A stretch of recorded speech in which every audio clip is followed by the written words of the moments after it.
I am Augustus. And I'm Sorab. Today we'll be talking about the dog ileum And its neighboring organs. The gastronomical tract in dogs includes the esophagus, stomach, and intestines. Each organ plays a significant role in digestion. Today we'll be talking about the intestines. The small intestine is a tube-like structure. There are three parts of the small intestine. They are the ileum, jejunum, and duodenum. Today we'll be focusing on the small intestine, starting with the ileum. The ileum is the shortest part of the small intestine. It helps absorb vitamin B12 and bile salt. The ileum is located on the opposite to the right side of the kidney. The jejunum is the next part of the small intestine. It is also the longest part of the small intestine. It is free to move within the abdomen and contracts the liver, stomach, spleen, and urinary bladder. It is also food after being mixed with digestive fluids and bile, which is absorbed by the body through the VV. The jejunum empties into the ileum.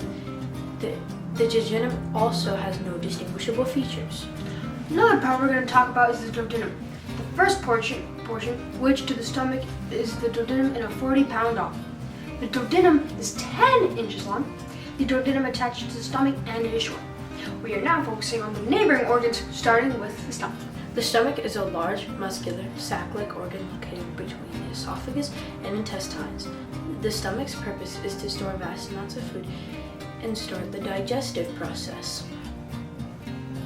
The esophagus carries the food to the stomach. It then enters the stomach through a valve-like structure.